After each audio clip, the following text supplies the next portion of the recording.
Welcome back to the How to Launch on LINCConnect series. In today's video, we'll dive into an exciting topic, creating a pipeline that pulls data from an MQTT broker and saves it to a NoSQL MongoDB data store.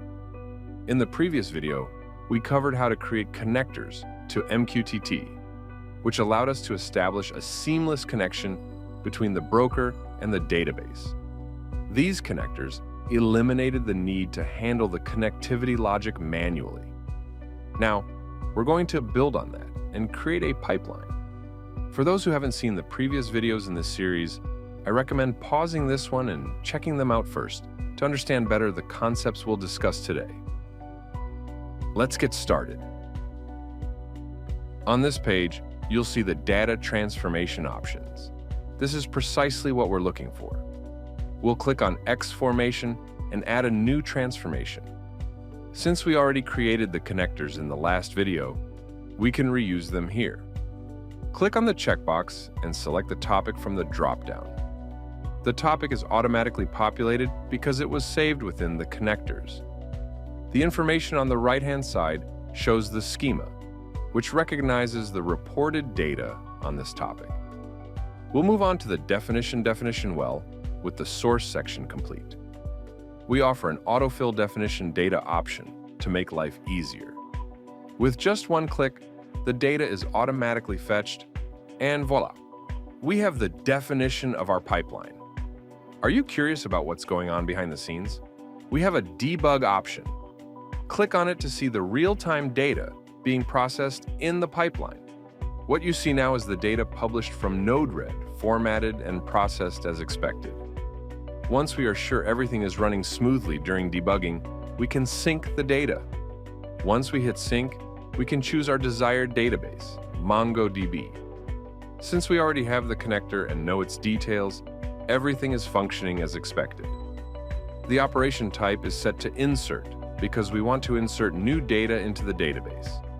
We'll name the collection ETL pipeline and save it. After saving, we will return to the previous page, where the ETL pipeline is currently stopped. Just click the Start button to get it running, and a green tag will indicate that the ETL is up and running. You can now monitor the information being processed. You'll see that data has already started flowing because it was being reported on the topic. Hit refresh to see more data packets as the ETL processes the information. As promised, we'll show you how to save this data in a NoSQL store. Since the data is already being saved, let's look at how it appears in the data link. We can load and view the database by navigating to the database section. You'll see the Acme demo database and the collection we just created here. By clicking on the pipeline, you'll see that the reported data is now in the database in the specified format. We already have 9 rows of data, and refreshing the page shows that more data is continuously being added. In summary, we've read a pipeline using the connectors that pulled data from the MQTT broker and saved it to our database, all without writing a single line of code. Throughout this series, we have made significant progress, from not having an IoT broker to launching our own RPMA broker, setting up a database, starting a simulation, publishing data to the broker, creating connectors, and finally, building the ETL pipeline that feeds data into the database. No coding was required for all 6 steps. That's for this video. In the next episode, we will live into creating custom business APIs, either by writing Lambda functions or by writing custom code of your choice.